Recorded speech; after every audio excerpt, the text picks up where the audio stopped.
porque hoy estamos con un velatorio, entierro de una persona que realmente ha tenido una política de Estado que a las mujeres, ¿no?, hasta les ha quitado la posibilidad de ser madre a muchas de ellas, como las mujeres de los casos de esterilizaciones forzadas.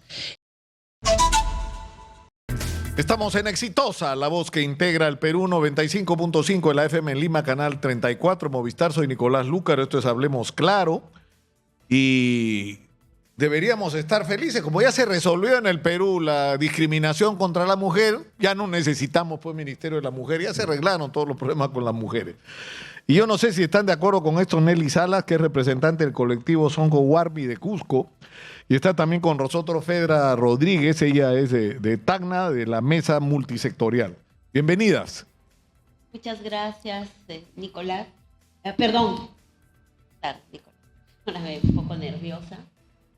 Sí, mire, comentarle que nosotras somos mujeres organizadas, que venimos del sur del Perú, como es Arequipa, Cusco, Apurímac, Puno, Tacna, Madre de Dios, Ayacucho, que sentimos la necesidad de venir a la capital del Perú porque necesitamos que nos escuche la presidenta de la República. Sí, vamos a resolver un problemita que tenemos con el audio. Y yo creo que es importante escucharlas. Además, quiero aprovechar este momento para recordar, porque no conocemos nuestra historia. Nosotros tenemos ¿cuántos años de república constituida? 200. Bueno, hace 65, 66 años que las mujeres fueron votar en el Perú. Y el general Odría le dio el voto a la mujer porque pensaba que las mujeres iban a votar por él. Pero hace muy poco. Y además mujeres que supieran leer y escribir, porque si eras analfabeto en el Perú, hasta la Constitución del 79 no podías votar. Es decir, que nuestra democracia, y en relación a las mujeres, no ha sido precisamente, no ha merecido el nombre, ¿no? Pero estábamos, disculpe la interrupción. Sí, está bien, no hay problema. Le comentaba que nosotras, mujeres organizadas del sur del Perú, estamos acá en Lima porque nos vemos con la necesidad de que la presidenta de la República, el Congreso, nos escuche ante esta situación de la fusión del Ministerio de la Mujer y del Ministerio de Poblaciones. Es por ahí que estamos acá, regiones como Arequipa, Cusco. Sí, Apurímac, claro, la que usted ya no nombró ahora. La pregunta es, ¿cuál es la justificación que están, o sea, si ustedes han tenido diálogo con alguien del gobierno, de estos ministerios, cuál es la justificación para es decir, como en Argentina Milei está juntando ministerios, no sé, o porque hay gente que considera ideológicamente que las mujeres no merecen tener un ministerio que se dedique a sus problemas en el Perú? O sea, ¿cuál es la razón? Porque yo hasta ahora no he escuchado de parte del gobierno una explicación razonable, ¿no? Bueno, ante todo, muy buenos días, Nicolás. Gracias por este espacio. Bueno, la verdad que muy buena la pregunta o lo que dijiste al principio, ¿no? Parece para muchos o para algunos que los problemas de las mujeres ya se han resuelto, ¿no? Pero también habría que preguntarse, ¿tenemos problemas las mujeres especiales? O sea, ¿o no? ¿Hay diferencias? Porque si tenemos un Ministerio de la Mujer aquí en el Perú y en el resto del mundo, ¿no?, un espacio político que aborda la problemática de la mujer en su particularidad, para eso son los ministerios, ¿no?, educación, salud y demás, es porque las problemáticas existen. Y si quieres borrártelo, y si quieres sacarlo, es porque ya está, se resolvieron o no existen. Entonces, ahí es la discusión, por un lado. Por otro lado, bien dijiste también, y hay que hacer un poco de historia para poder entender de qué se trata este tema, nosotras recién, hace muy poco que estamos participando en la política de nuestro país, o sea, en la toma de decisiones de un Estado, y en todos los aspectos. Como dijiste, las letradas recién en el 53, en el 79 apenas todas las mujeres, y ni hablar, hace muy poquito en el 20 se nos dio la oportunidad por la ley de paridad y alternancia participar en los espacios políticos, que hoy... Es decir, no solamente, claro, porque desde el general Odría, ¿no es cierto?, se establece que las mujeres tienen derecho a votar, pero en términos reales, seguían en una condición subordinada porque no había mujeres candidatas. O sea, la presencia de las mujeres en la política, en la gestión pública, en la dirección de las instituciones y en todos los ámbitos de la vida nacional estaba disminuida y sometida a los hombres. Claro, porque si tú te pones a pensar, la Universidad de San Marcos, que existe desde el año 1600, recién pudo ingresar la primera mujer en 1911. O sea, ha habido 300 años de profesionales, ¿no?, en nuestro país, que son los que han dirigido y dirigen y han puesto las leyes, las normas, todo en este estado. Ahora, ¿qué pasa? En el 2020 conseguimos la ley de paridad de alternancia, que hace muy poquito también ha sido sacada. Entonces, esta arremetida, ¿no?, que tiene que ver con sacar los derechos a las mujeres que venimos conquistando, porque tampoco es que un día se levantan y dicen, bueno, a partir de hoy les damos ciertos derechos. No, hay toda una historia de lucha de las mujeres desde Tacna a Tumbes, de la costa a la selva, histórica, que venimos peleando y luchando por conquistar de a poquito nuestros derechos. Y de un plumazo se lo quieren bajar. Pero no es solamente con las mujeres. Tenemos un Congreso y una presidenta que viene, o sea, para nosotros lo que borrarse al ministerio o unificarlo con el MIDIS es una raya más al tigre, como esto que ha pasado con la ley de paridad de alternancia, por ejemplo, ¿no? Entonces, ella viene un Congreso que tiene el 8%, solamente el 8% de aprobación, viene haciendo estas leyes express, ¿no?, que encima atentan contra los derechos, no solamente los derechos de las mujeres, sino los derechos políticos, los derechos sexuales, los derechos reproductivos, los derechos de salud y educación y demás. Ahora, yo creo que, es decir, si tú partes de un diagnóstico de la realidad de la condición de la mujer, a partir de eso sacas conclusiones. Entonces, si tu análisis es que no necesitas, y yo quiero insistir en esto, un Ministerio de la Mujer, es porque la condición de la mujer en el Perú cambió en los últimos años. Y la realidad dramática es que no. O sea, y tal vez el rostro más extremo de esta realidad son los feminicidios. Pero son solo, es decir, es lo más grotesco, ¿no es cierto? Pero es solo digamos, una señal de la condición de la mujer en el Perú. Mira, para señalarte, solo en el 2023 se han reportado a nivel nacional 170 casos de feminicidios, ¿no? Y ha habido denuncias, 100.000 casos relacionados a este tipo. Es decir, de violencia contra las mujeres. De violencia contra a las mujeres, ¿no? En sus diferentes, ¿no? Violencia sexual, violencia física, psicológica. Entonces, y mira, yo soy del Cusco y con comentarte de que en este año, de enero a julio, se ha reportado 6.370 casos de violencia de género. 11 feminicidios de enero a abril. Y de esta misma forma, en las diferentes regiones tenemos estas cifras que son elevadas. Y nosotras nos preguntamos, si hay toda esta situación, ¿por qué quieren fusionar el MIM con el MIDIS? Cuando más, por el contrario, deben de fortalecer a estos ministerios, proporcionar de personal idóneo para una atención adecuada a las víctimas de violencia. ¿Por qué es que están decidiendo fusionar? Y como tú decías, no hay una respuesta, no que nos diga el Ejecutivo, que nos diga la presidenta Dina, miren, es por esto que estamos fusionando.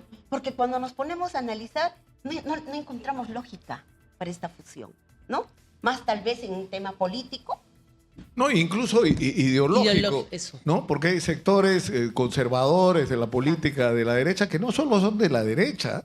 O sea, yo creo que uno de los partidos más conservadores en términos de derechos es Perú Libre. O sea, en términos de derechos de la mujer, por ejemplo, y de todo lo que tiene que ver con este tema, las diferencias entre Perú Libre y no sé, Tudela, Cabero, no existen, piensan lo mismo, ¿no? Hemos visto, y por eso es que pueden salir cosas como esta, ¿no? Claro, hemos visto estos últimos tiempos que los extremos se vienen tocando y mucho, y no solamente con respecto a la defensa o el enfoque de género, sino a otras cosas más. Pero bien se decía acá, decíamos creemos que este problema tiene que ver con la palabra ideología, ¿no? Es una palabra también demonizada como muchas otras, pero todos los que pensamos de la forma que pensamos tenemos nuestra propia ideología. Y en ese camino creo que tiene que ver con eso, ¿no? O sea, nosotras venimos haciendo un trabajo desde abajo desde hace mucho tiempo con las mujeres en los barrios, con las mujeres en los lugares más pobres, porque estas leyes, estas medidas que quieren tomar, atentan contra las y los más vulnerables. Y en este caso, las mujeres. Cuando a una mujer le pegan, la chancan en su casa, ¿a dónde va? Al SEM. Como sea, con un SEM, porque también tenemos que tener en cuenta Estos son los centros de emergencia mujer. Exactamente. Son espacios a los cuales nosotras, por ejemplo, como organizaciones de mujeres, criticamos. Porque no es que tenemos un ministerio que está funcionando 100%. Hay muchas falencias. Entonces, en vez de sacarlo, tenemos que ver cómo trabajar para que fortalecerlo y trabaje mejor. Pero yo quería decir, recién decía Nelly los números de la violencia, ¿no? Nos pasan estadísticas cuando quieren, también es otro tema, pero bueno, de violaciones, feminicidios, violencia sexual, física, desapariciones. Tacna, por ejemplo, uno de sus índices más altos es el de desapariciones. Esta violencia es solamente la consecuencia de políticas, de costumbres, donde la inequidad se hace luz. O sea, nosotros siempre decimos que la violencia es simplemente el resultado de una organización social, política, cultural, económica, donde aún las mujeres tenemos mucho que trabajar para poder buscar esa inequidad que tanto necesitamos. No, claro, porque además hablamos solo de un lado, que es el más extremo, que es el de la violencia contra las mujeres, que tiene ya el límite en los feminicidios, pero que esto es una expresión de la condición de sometimiento de la mujer. Es decir, son hombres que se consideran a sí mismos dueños de la vida, del cuerpo y del destino de las mujeres, y esa frase mía o de nadie, ¿no es cierto?, es la que justifica estas barbaridades. Pero uno de los problemas es el de la violencia contra las mujeres, pero el otro es el del papel de las mujeres en la sociedad. Si son más de la mitad de la población, ¿cómo no van a tener derecho a una participación que corresponde a su representación en las decisiones, en la gestión pública, en la decisión de quiénes son los que dirigen, ¿no? A eso nosotros le llamamos enfoque de género. ¿Qué es un enfoque? Enfocar, mirar, ponerte unos anteojos que digan, ¿no? Mira, esta es la particularidad de las mujeres en la salud, en la educación, en la política, en la casa, en la vida cotidiana. O sea, por eso es la esencia de estos espacios como los ministerios de las mujeres, y no solamente aquí. Y lo que me sorprende es que el Perú ha sido pionero. Es el primer país de Latinoamérica en tener un ministerio de la mujer. De hecho, se han copiado el resto de los países latinoamericanos en este modelo peruano. Y que hoy esta presidenta y este Congreso se lo quieran bajar de un plumazo. ¿Por qué? Y vamos a tu pregunta. Ellos dicen de que tranquilamente podrían trabajar y estaría dentro de las competencias del Ministerio de Desarrollo Social. No, no es así, eso es mentira. Por lo que acabamos de decir, miremos cuáles son los planes que tiene el MIDIS, que tiene que ver no con la salud, la pobreza, la educación, la desnutrición, pero es en general. Eso es no entender que existen particularidades de la mujer andina, la mujer de la costa, la mujer del sur, la mujer del norte, por su condición de ser mujer, en un sistema que tú bien decías, ¿no? Históricamente no los viene teniendo en cuenta. Y aquí tenemos que ir y tratar de bajar un poco al llano a cómo es en la casa, cómo es en la vida cotidiana, cuál es el rol de las mujeres, el rol de cuidado. ¿Quiénes cuidan a nuestros niños, a nuestros ancianos? ¿No? ¿Quiénes están? No, y quiénes que se cargan además con el doble peso, porque las mujeres que tienen que hacerse cargo de sus familias, a la vez tienen que hacerse cargo de la sobrevivencia, de salir a trabajar, o sea, de hacer al final un doble trabajo que no es ni remunerado ni reconocido, ¿no? Y yo recuerdo mucho la expresión que tenía el padre Serpa, que en paz descanse, que tenía una obra extraordinaria en el centro de Lima, que decía que él no entendía por qué las asociaciones de padres de familia se llamaban así, porque el 90% de los que van a las reuniones son mujeres. Y eso corresponde a que muchas veces los hombres simplemente desaparecieron. Ante las dificultades económicas, ante los problemas, simplemente agarran sus chivas y se van, y la mujer es la que se queda a cargo de los hijos, ¿no? O si uno, y para terminar, si me permite, incluso cuando estábamos hablando del mundo de los emprendedores, es sorprendente la cantidad de emprendimientos de mujeres que están haciendo sus pequeños negocios para de esa manera sostener a su familia, ¿no? Mire, el tema de lo que está mencionando, el tema de los cuidados, ¿a quién recae más? Son a nosotras, a las mujeres. Y por estar cuidando a nuestros enfermos, cuidando a las personas de la tercera edad, cuidando a nuestras niñas, a nuestros niños, muchas veces no salimos a trabajar, no generamos economía. Muchas veces nos vemos limitadas de continuar estudios superiores. ¿Y eso qué implica? ¿Dónde quedamos las mujeres? ¿No? Y lo que decías, ¿no? Por todo esto es que nosotras decimos que estos trabajos de cuidado deben de ser compartidos en casa. ¿Por qué no el hombre no puede cuidar también a los niños, a las niñas o a los adultos mayores? Claro. O sea, el problema en realidad es grande y fuerte en tema de las mujeres. Por eso es que también nosotras pedimos a la presidenta de la República, que es mujer, que no nos dé la espalda queriendo fusionar estos ministerios. Y queremos también que ella nos escuche. Por eso hemos venido desde el sur, hemos venido a Lima, porque queremos ser escuchadas, porque a veces sentimos que desde las regiones no somos oídas, no somos tomadas en cuenta. Y es cierto, desde el MIP hay muchas situaciones, muchas ineficiencias, pero también eso más bien debe de fortalecer, por ejemplo, dentro del MIP tenemos el programa Aurora, que tiene N de acciones, que beneficia, que ayuda en la prevención, en la atención de estos casos. Bueno, yo quiero que sepan que tienen acá el espacio abierto y que esta discusión sobre si debe existir o no el Ministerio de la Mujer, que tiene una enorme carga ideológica, donde los extremos se han juntado, lo más conservador de la derecha peruana y lo más conservador de la izquierda peruana juntos por enfrentar lo que es una necesidad. Y hay que entender que esto además es transversal, o sea, hay tanto por hacer. O sea, no solamente los hombres tenemos que compartir en el hogar los trabajos con la mujer, sino que además se tienen que crear espacios para que haya guarderías, para que haya espacio de cuidado de los niños, para que la mujer pueda desarrollarse como persona en la plenitud del sentido de la palabra, ¿no? Entonces, bueno, acá estamos. Y esto es un espacio que tienen ustedes para pelear por algo que es sinceramente justo, ¿no? Que no retrocedamos también, como estamos retrocediendo en otros aspectos en ese punto, ¿no? Exacto, por eso decíamos que para nosotras esta propuesta es una raya más una raya más del tigre de esta cantidad de propuestas antiderechos, no solo hacia las mujeres, sino hacia el pueblo peruano. Y para terminar, una de las cosas que, por ejemplo, hace el Ministerio de la Mujer, que no creo que sería mucha dificultad hacerlo en el MIDIS, es el tema de la prevención. Porque aquí tenemos que atender los casos de violencia, tenemos que atender los casos, los procesos de juicios y demás, pero sobre todo trabajar en prevención. No tenemos una política pública de prevención en absolutamente casi nada.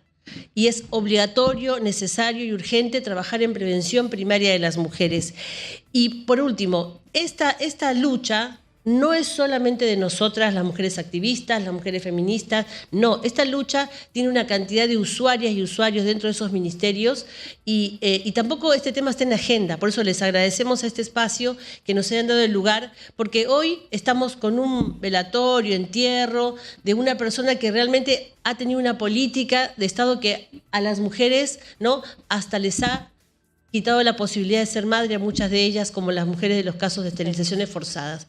Entonces, el tema del cierre del ministerio no está en agenda, pero necesitamos ponerlo, y no solo nosotras, sino a todas esas usuarias, a todas esas mujeres que saben que cuando padecen una situación de violencia, la que sea, van a la policía y van al SEM, a esas también les pedimos que se sumen a la de los barrios, a poder... Sí, tenemos que terminar. Yo les agradezco mucho por haber estado con nosotros esta mañana y les reitero que tienen este espacio, ustedes y todas las mujeres que están peleando hoy día, insisto, por no retroceder en las cosas mínimas que la sociedad peruana ha avanzado en el reconocimiento de los derechos de las mujeres. Muchas gracias, Lucas, por estar acá. Tal vez una cosa chiquita más, por favor, convocar también a la población de Lima, que no solo este es tema de mujeres, porque también con esta fusión se ve perjudicado los niños, los adultos mayores. INAVIF, ¿a cargo de quién está? Del MIM. El CONADIF, ¿a cargo de quién está? Del MIM. Entonces, nos perjudicamos no solo mujeres, sino toda la población. Y Está también claro. invitarles que hoy día, a las 5:30 de la tarde, en el Palacio de Justicia, estaremos haciendo un plantón, haciendo escuchar nuestra voz. Yo les Los agradezco esperamos. una vez más por estar con nosotros esta mañana y sinceramente lo que está pasando con todas estas leyes, es decir, ya el colmo, César Inostroza está pretendiendo acogerse a la ley, a las modificaciones a la ley sobre el crimen organizado para librarse de los cargos más graves que la justicia le ha imputado, es decir, por hacer una legislación para protegerse ellos de los delitos de los que están acusando, están favoreciendo a todo tipo de delincuentes. Y sinceramente es una vergüenza lo que está pasando y nosotros estamos de espectadores, o sea, mirando cómo se está retrocediendo en asuntos claves y se está poniendo, en vez de ayudar a que se tengan los instrumentos legales para la lucha contra la delincuencia en todas sus formas y expresiones, lo que se está haciendo es trabajar para el enemigo. Es trabajar para el enemigo. ¿Nos vamos a dónde, perdón?